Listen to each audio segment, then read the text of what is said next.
साहेब की जय। विश्व वंदनीय संत सम्राट बंदी छोर सदगुरु श्री कबीर साहब जी, मेरे हृदय मंदिर के आराध्य परम पूज्य सदगुरु श्री महान साहब जी, पूजा के योग सभी संत समाज, मैं चरण कमलों में सिर झुका के 3 बार बंदी करता हूँ। बोलिए श्री सदगुरुदेव की जय।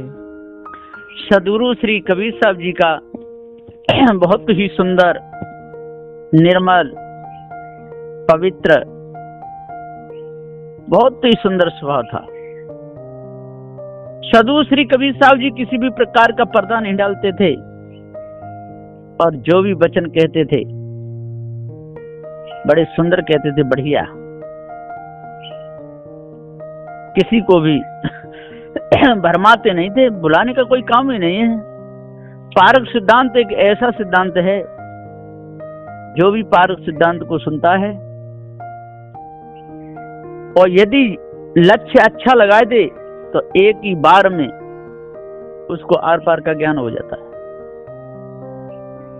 क्योंकि जनैया है तो चेतन जीव है। जमा एक जीव सुता पद, बुद्धि भ्रांत से काल, बुद्धि भ्रांत परखाए मेटे, सो गुरु दीन दयाल। श्री राम रहस्य साहब भी कहते हैं पंच ग्रंथि गुरुबोध में, क्रम नंबर 153 में, कि जमा एक जीव सुता है। जमा पद में ये जीव ही सुता है। जमा पद जीव सुता पद, बुद्धि भ्रांत से काल। और जहां बुद्धि भ्रांति हो जाती है, इन काल माया भी गुरुवा लोगों के चक्कर में फंस जाता है, तो जीव को ही कुछ का कुछ कहने लगता है। कोई तो जीव को ही ब्रह्म कहने लगते हैं। उनकी भूल को नहीं समझ पाते। कहते देखो वहां पर कहा है ना उन्होंने, जीव ब्रह्म में ना पड़ा। तो जब जीव ब्रह्म में ना पड़ा, जीव और ब्रह्म एक ही है, तो फिर जीव ब्रह्म ज्ञानियों का पारक ज्ञान है, फिर कबीर साहब का क्या है? निर्णय पूरा नहीं करते हैं। मिली जुली सरकार रहती है, घसर परसर की कहानी, आधा तेल आधा पानी, है ना। तो साहब कहते अपना जब पारक सिद्धांत है, अपना आत्म सिद्धांत नहीं है, तो उसमें मिलाने की कोई जरूरत नहीं है। और एक दिन मिलते मिलते इतना मिल जाएगा कि कोई जन्मा नहीं कि फिर उसको छांट कर ले। एक ही बात है, उन्होंने ब्रह्म का है, हम जीव कहते हैं, उन्होंने आत्मा का है, हम जीव कहते हैं, ऐसे ही कहते रहेंगे, लेकिन पूरा पारक ज्ञान नहीं हो पाएगा। सदगुरुदेव जी पुकार के समझाते हुए कहते हैं कि जब तक हमको पूरा ज्ञान नहीं होगा तब तक भटका खाना ही पड़ेगा। और बड़े बड़े ज्ञानी, बड़े बड़े ध्यानी भटका खा गए, और जब तक समझ आई और तब तक चिड़िया चुग गई खेत। समझ में बात आ पाई तब तक चिड़िया चुग गई खेत। अब आप लोग विचार करो, जब उन्होंने यही कह दिया कि जीव ब्रह्म में कोई अंतर नहीं है, जीव ब्रह्म में ना पड़ा, ये सब उनका वेदांतियों का है निर्णय। तो अब बताओ, जी तो पारस सिद्धांत से मिल गया, तो पारस सिद्धांत हो गया, है ना। तो जीवी ब्रह्म है, जीवी आत्मा, सब कुछ हो गया। ये भूल है। उन्होंने अलग बताया है, उसका भजन करके उसमें मिलेगा तब एक होगा। अभी एक नहीं है, मिलकर के एक होगा। दो मिले एक हो रहा, मैं काय लगाऊं हेत ऐसे ऐसों से, मैं क्यों हेत लगाऊं? सदगुरु श्री कबीर साहब कह रहे हैं। जीव का जब अखंड पद है, अलग है, तो मैं क्यों कहूं कि जाके जीव आत्मा में या ब्रह्म में मिलेगा?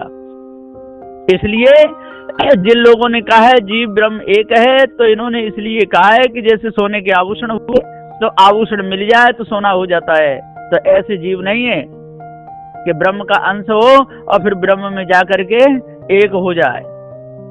ये निर्णय सदगुरु श्री कबीर साहब का है नहीं। इसलिए सदगुरुदेव जी कहते हैं कि सोच करके समझ करके बोलना चाहिए। बोले बोल विचार के, बैठे ठोर समाज, कहीं कविता संत की कभी ना आवे हार। कभी नहीं आ सकती है बंदी छोर सुजान, अब चीना स्वरूप तब मंगल धाम निदान, किंचित शंका उदय चित। जब तक शिष्य के अंदर किंचित भी शंका रहती है तब तक वो शंका करता रहता है, और शंका मिट नहीं पावे और तब तक वो समझ ले कि अब पूरा ज्ञान हो गया, तो समझ लो कि उसकी शंका अब तीनों काल में मिट नहीं सकती है। इसलिए सदगुरुदेव जी पुकार कहते जमा एक ही जीव है, दूजा और न कोई, और दूजा जा पे थापता सो ज्ञानी ना हो। इसलिए कोई दूसरा है नहीं जीव के ऊपर, और ऐसा भी नहीं कह देना कि जिसकी मानंदी जीवन की वो जीव हुई है, ब्रह्म की मानंदी करी तो जीव ही हो गया। अरे जो मानंदी की मानंदी मिथ्या होती है, नकारात्मक झूठी मानंदी, ये ब्रह्म आत्मा जी सब नकारात्मक मानंदी है। इसलिए सदगुरुदेव ने पूरा भेद दर्शा दिया। सत्य शब्द टकसार मूल बीजक साखी 299। साधु भया तो क्या भया, बोले ना विचार, हते पराई आत्मा जीव बांध तलवार। सदगुरु श्री राम स्वरूप साहब जी इसका टीका कर रहे हैं बड़े हिसाब से। फिर भी यदि किसी की समझ में बात ना आवे तो फिर संतों से बहुत बारीकी से समझना चाहिए। श्री सदगुरु श्री कबीर साहब कहते हैं, हे मनुष्यों सुनो, घर गृहस्थी से उदास होकर उसे त्याग कर कोई साधु हुए और जात पांत की मर्यादा छोड़कर सन्यासी, उदासी, वनवासी, बैरागी, नागे, नाथ इत्यादि सठ दर्शनों के भेषधारी हुए तो इससे क्या हुआ? क्या काम क्रोधाद छूट गए?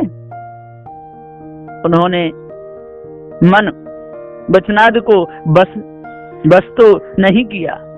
इसलिए सिर्फ भेष ही बनाने से कुछ काम नहीं होता है। और ये सठ दर्शनों के भेषधारी लोग जो कुछ वाणी बोलते हैं सो सत्य का विचार करके नहीं बोलते हैं। बिना ही विचार के पक्षपाती लोग पक्ष लेकर अनुमान कल्पना से मनमाने धोखे की वाणी बोलते हैं। वेद पक्ष, शास्त्र पक्ष, नाना ऋषियों के पक्ष, नाना मतों के पक्ष, सो सब बेविचार की वाणी है। ऐसे अविचारी साधु हुए तो क्या, गृहस्थ रहे तो क्या, और वे 84 योनियों के ही मेहमान होने वाले हैं। क्योंकि अब देखिए भेषधारी गुरबाओं के दुराचार कि कोई एक आत्मा परमात्मा बतला करके धोखे में डालकर जीवों को मार रहे हैं। कोई एक आत्मा परमात्मा बतला करके धोखे में डालकर जीवों को मार रहे हैं, वह मारे हैं। कोई दूसरे जड़ मूर्ति के सम्मुख पशु आदि प्राणी को जीव हिंसा कराकर मरवाए व मरवाते हैं। कोई व्यापक आत्मा मानकर कर्म कुकर्म कर करा के आत्मघात किए, यानी अपना ही घात किए।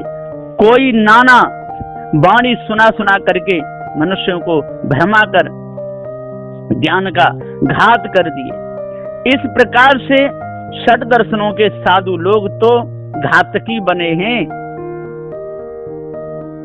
जिह्वा में हुए तीव्र तलवार रूपी वाणी को पकड़कर जीवों को नाना कल्पनाओं में बांध के घात करते हैं और अभी वैसे ही घात कर रहे हैं। जीव से निकलने वाली वाणी तेज तलवार है, पशुवत नर जीवों को फंदाओं में बांध कर काट रहे हैं।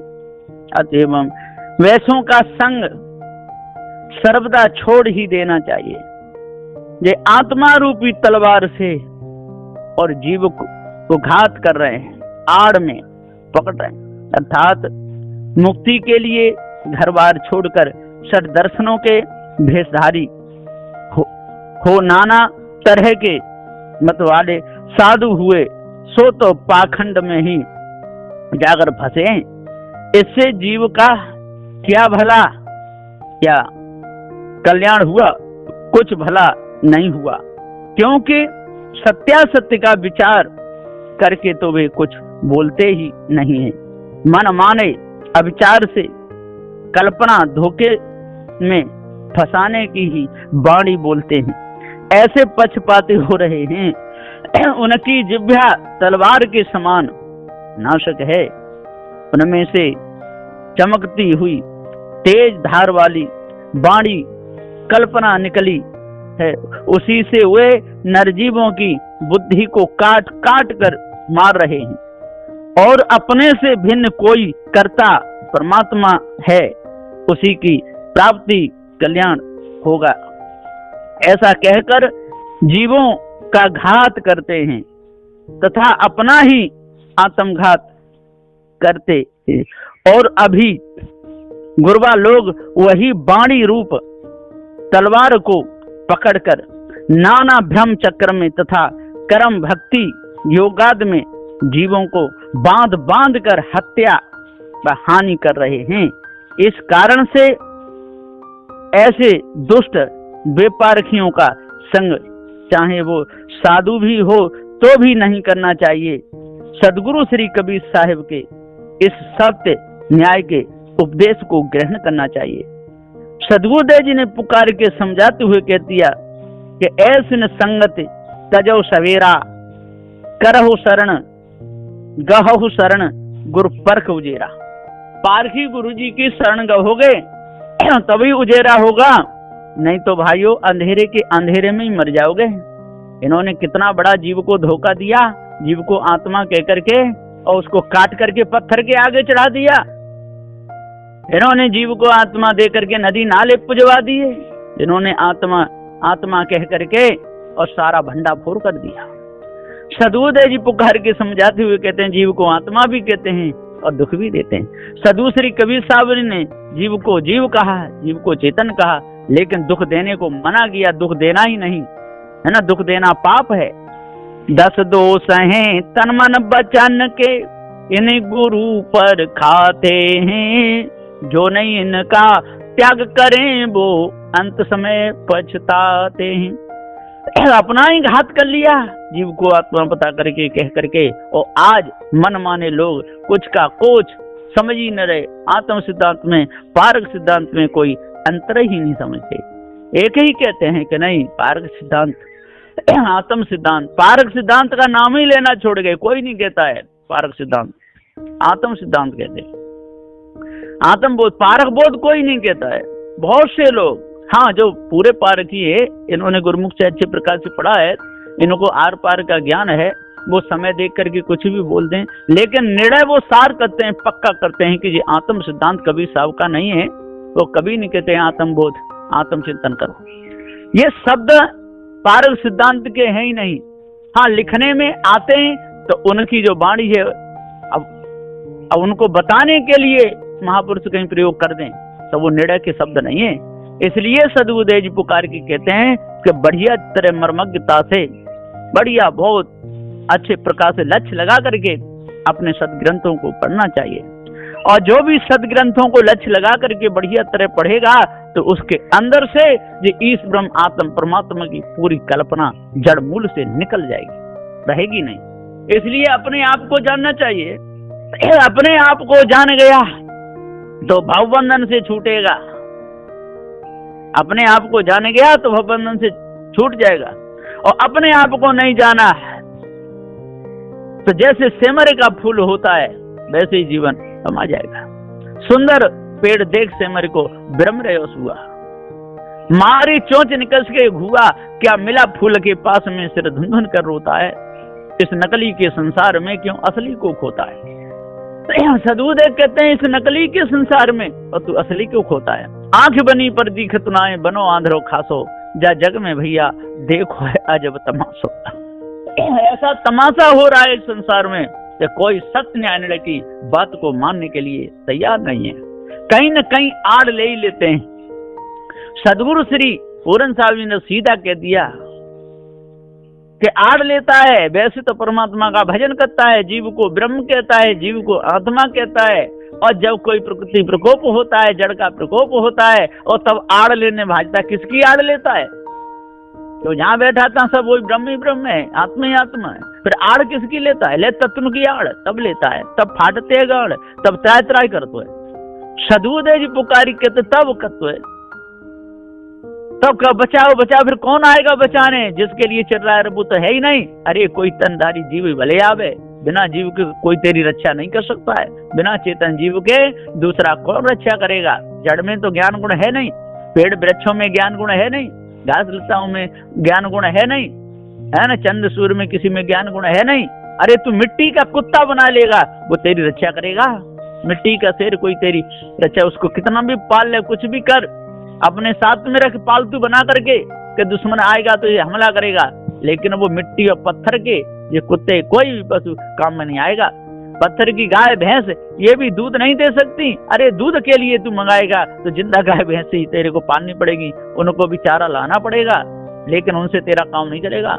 इसी प्रकार से जीव को यदि तू दूसरे भ्रम में मिलाएगा, है ना, व्यापक में ठहराएगा, और मिलाना तो ये व्यापकता ही है, इसलिए इस भेद को समझ लेना चाहिए, भेद को परख लेना चाहिए, पार की संतों की शरण में लगना चाहिए, सभी प्रकार के भ्रम को मिटा देना चाहिए, सत्य विचारशील दया धैर्य विवेक वैराग्य और भक्ति अष्ट महासद्गुणों को धारण करना चाहिए, और चोरी हिंसा विचार ईर्ष्या क्रोध मांछल गालिंदा झूठ इनको त्याग करके अपने स्वरूप को जानना चाहिए कि मैं ही अजर अमर अखंड नित्य स्वयं स्वरूप हूँ, मेरे ऊपर इस ब्रह्मात्मा परमात्मा और कोई नहीं है। ये निर्णय है बंदी छोर सदगुरु श्री कबीर साहब जी का। बोलिए श्री सदगुरुदेव की जय।